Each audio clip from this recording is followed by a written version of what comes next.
Literalmente. E tá acontecendo. E nem só, tipo, também tem esse ponto que eu vejo, mas o que eu vejo esse ponto hoje, que ele tem um fã-clube de maluco, que é de maluco. E você vê que esses caras, mano, tomam partido e defende como se fosse a única verdade do mundo e tem a disposição. E esse é o meu medo, por isso que eu perguntei de 2022. Porque ele tem uma parte de maluco nesse fã-clube dele que tem a disposição de fazer maldade.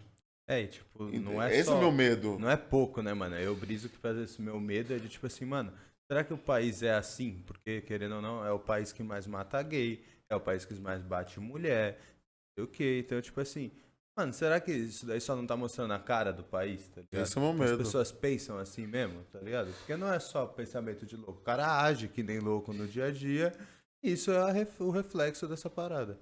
Exatamente isso, cara.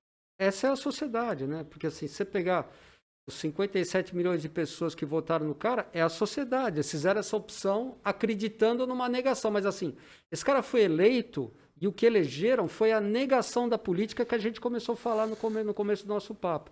Mas assim, eu não vou fugir da questão, não. Eu vou chegar lá em 2022. Vai lá. Eu acho que nós temos que ter uma frente ampla, né? Isso é importantíssimo, ter uma frente ampla.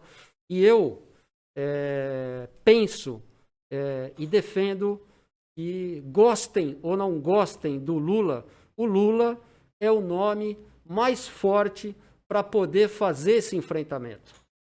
Com toda a polêmica que existe por parte de alguns setores em cima do nome do Lula. O Lula é um cara diferenciado. O Lula é um cara que tem um legado. Ele fez muita coisa. Eu tenho crítica ao Lula, eu tenho crítica ao PT, porque eu não posso concordar com tudo que o PT fez no governo, nem tudo que o Lula fez. No entanto, eu jamais vou achar que o PT é o pior partido do mundo, que o Lula é o pior político do mundo, muito pelo contrário. Muito pelo contrário. Acho que o PT tem uma história, e eu não sou petista, deixar bem claro, porque parece aqui que é um petista falando, meu partido é outro.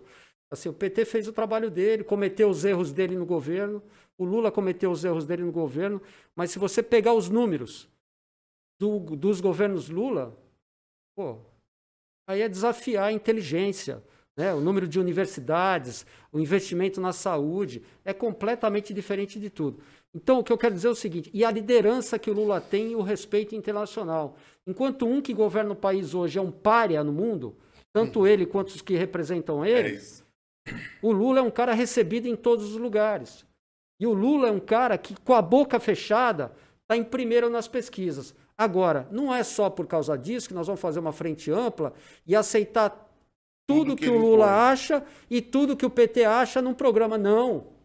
Nós vamos sentar e vamos discutir um programa melhor, o melhor programa para esse país, ouvindo todas as forças que estão envolvidas nessa frente ampla, né? Não é perder a identidade. Tem uma coisa que é o seguinte, unidade não é identidade. Eu não preciso ter identidade com o PT, mas eu preciso ter unidade com o PT, com as forças que estão junto com o Lula, nas forças que apoiam uma candidatura única, e discutir um programa, não é dizer, não, desde que seja o Lula está tudo certo. Então, assim, a minha visão é que tem que ser o Lula, sim. Você acha que o Ciro não tem força? Ou uma outra terceira via que não se apresentou ainda? Então, a terceira via, para mim, é a via do golpe, né? Não um golpe institucional, a via do golpe. Cara, eu até acho que se saísse o impeachment do Bolsonaro agora, era justamente para apoiar uma terceira via. Porque o que eu penso é o seguinte, cara, se você deixar polarizar Lula, Bolsonaro, Lula já ganhou essa eleição. Na minha visão, o Lula já ganhou essa eleição, porque, assim, o Bolsonaro... ele é um louco. Ele se perdeu total.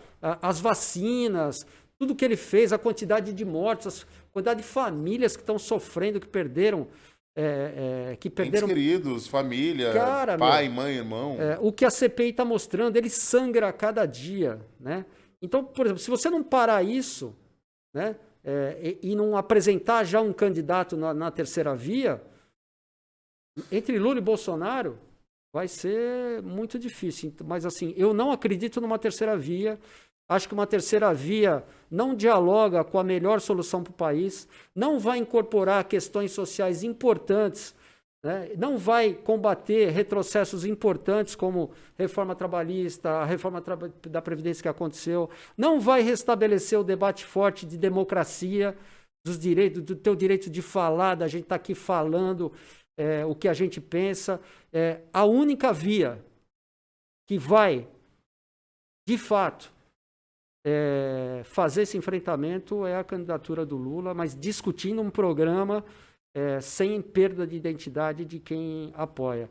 Isso sem dizer que tem muita gente na esquerda aí, tem um nome aí, que é o Glauber Braga, que é um cara muito grande, uma liderança importantíssima, o PSOL ventila, inclusive, o nome dele. Eu quero dizer que eu tenho um respeito pelo Glauber enorme. Eu só acho que assim, a conjuntura, nesse momento, nós precisamos apoiar a candidatura do Lula. E vou até fugir do que eu ia perguntar uma outra parada, mas eu vou te perguntar isso. Falando do nosso querido presidente iluminado, eu tenho uma parada comigo que eu queria muito entender como que o partido, como que as pessoas que estão com ele, ou assessoria... Porque eu imagino que o presidente ele tem tudo isso, não tem? Tem. Ele não pode ser assim, né? O correto... Né? O presidente ele não pode abrir a boca pra sair falando. Como que funciona no caso desse cara, tá ligado?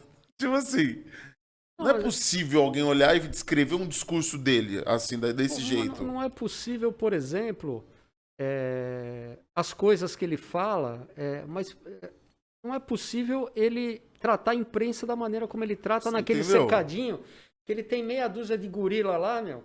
E é o seguinte, cara, se o cara, o jornalista fizer uma pergunta, que eles nem vão mais lá, né? O jornalista fazia uma pergunta lá que não era pro presidente, não era pro presidente responder, que não fosse interessante para ele. Pô, o cara rosnava, se vacilasse, o cara partia para cima. Os jornalistas estavam se sentindo constrangidos com isso. Isso é perda na minha opinião, eles demoraram pra deixar de dar esse palco. Era um palcozinho ridículo, de você lá e cobrir aquela baboseira. E aí você ficou 2 anos cobrindo, prestando esse papel de besta, tá ligado?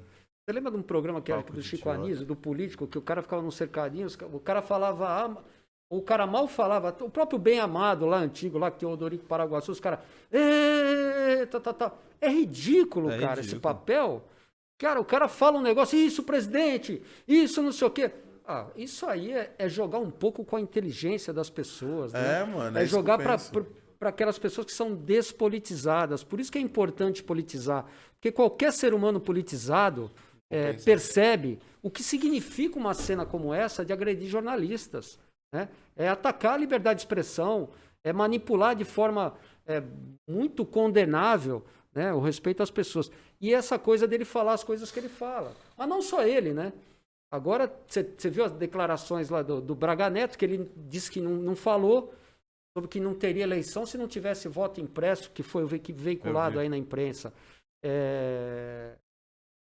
Essas declarações, as declarações do presidente, assim, qual foi o governo que você viu? Não precisa nem falar do governo PT. Qual foi o governo que você viu declarações dessa natureza? Nenhum. Ameaçando. Nenhum. Não, o que eu queria entender era tipo assim, como que o partido deixa, porque eu penso que tudo é um jogo de negócio. Né? A gente entende isso, que a política é um jogo de interesses. Nem o partido aguentou ele não tem mais partido, né? Não tem mais. Tá sem partido. Então, tipo, ele continua sem partido. Continua sem partido. Você tá entendendo? E como ele se reelegeria? Não, ele tem que se arrumar filiar obrigatoriamente a um partido. E que partido que vai fazer? Ele vai criar um, só pode. Ele tentou criar um, né? Ele não pode. Não, pode, mas hoje no Brasil você tem, não sei se são 33 ou 34 partidos, né? Sim. Nossa, e alguns aí é bastante partido. E você tem alguns que estão em processo de criação e tal. O dele foi um. Só que tem regras para você criar um partido, né? Tem que ter não sei quantas assinaturas, tem uma série de regras. E ele ainda não atingiu, não conseguiu e não vai conseguir, né? Então ele inclusive, em algum momento, ele tentou mudar a regra para poder criar o seu partido e tal, e não Mentira. conseguiu.